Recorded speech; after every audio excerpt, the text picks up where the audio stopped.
Ngayon ay tapos na tayo sa ating part 1 at part 2. Part 3 na tayo ng ating murang negosyo idea.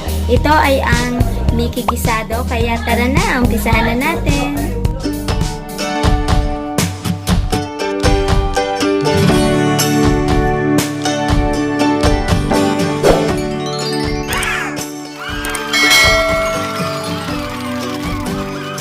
Ito naman natin ngayon ang ating Mickey Gisado.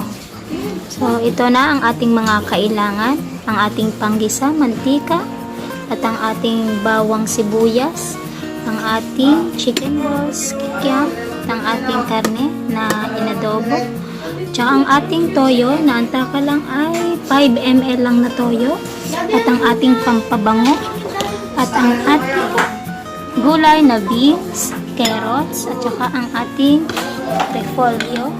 At syempre, ang ating 300 ml na chicken stock. Okay, atin na simulan ang ating pagigisa.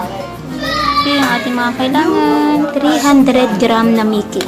Ito ay good for 2 person dati sa akin. Okay, at lalagyan lang natin ng konting palasa na teaspoons of salt at saka kaunti ulit na paminta. So, tara na, mag-umpisa na tayo pagigisa. Maglagay na tayo ng mantika. Saglit lahat, lutuin lang to guys, itong mga short order na to. Sa una, may hirapan lang talaga kayo, pero pagdating ng mga nakailan luto na kayo, madali na para sa inyo. Kahit sabay-sabay pa ang umorder, kakayanin nyo. Pagamay nyo na. Okay, ito na, mainit na. Ilagay na natin ating bawang.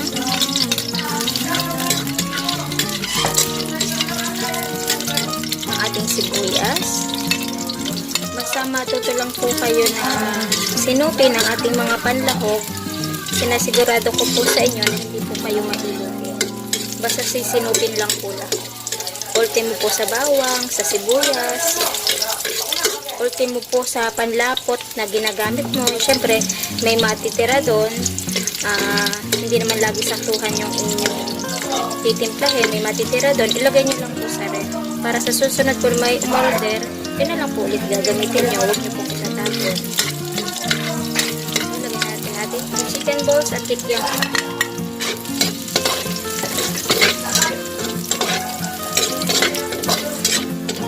Ating karne, lapit na natin.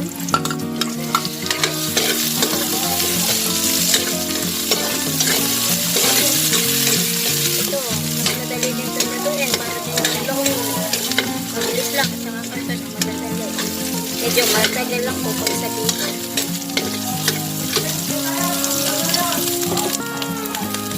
Ito ba mo?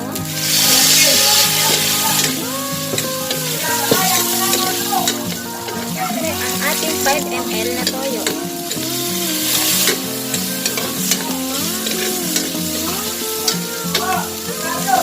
Ang ating 300 ml na chicken stock.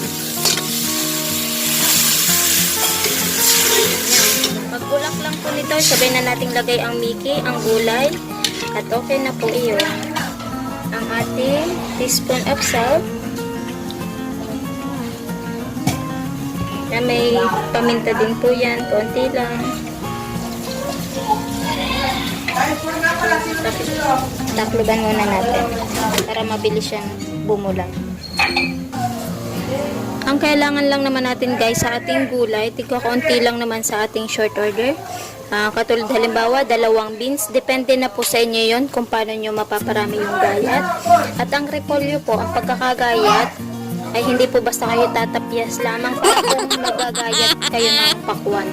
Ganon po ang pagkakagayat. Tapos ang slice po niya, pahaba po na pahaba, wag square para mas marami po siyang tingnan. Ang carrots, gumayat lang kayo ng 3 bilog, gayatin ng okay na po yun. Hindi naman kailangan ng masyadong madaming gulay. Depende na po sa inyo sa paggagayat nyo. Okay, yan, nabulak na.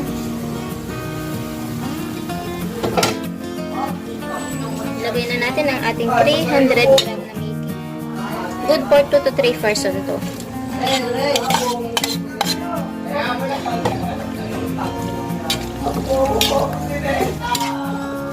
Madali lang po itong maluto, kaya ilagay na natin ang ating mga gulay. ating beans,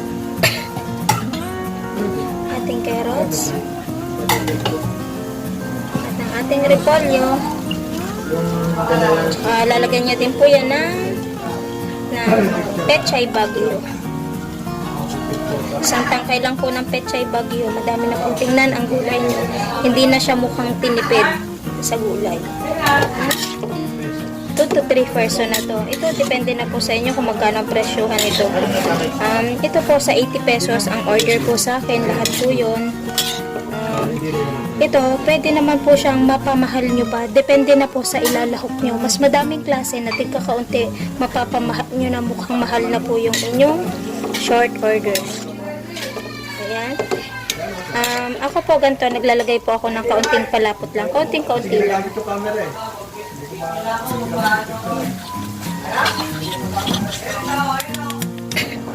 Ito, kaunting-kaunti lang po.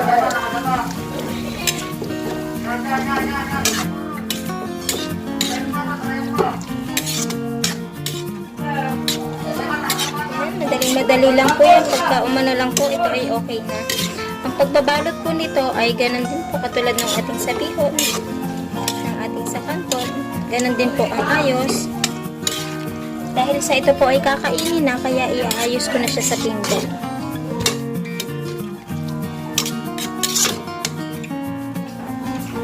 Ayan, luto na. Kaya ating ilalagay na sa ating lagayan. Palit niya ako. Ayan, sasalin na natin. Bakit? Ano?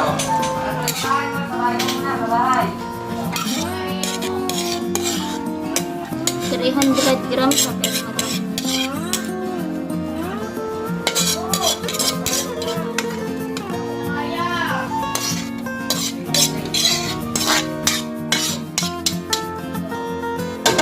Ayan, okay na po ang ating Mickey gisado.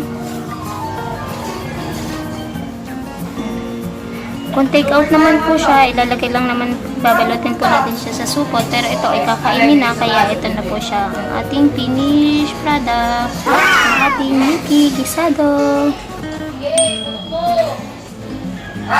Don't forget po, pa-like and share po. At syempre, pa-subscribe na din po at click po ng bell upang ma-notify po kayo sa susunod pong mga video. Marami pong salamat. Bye-bye!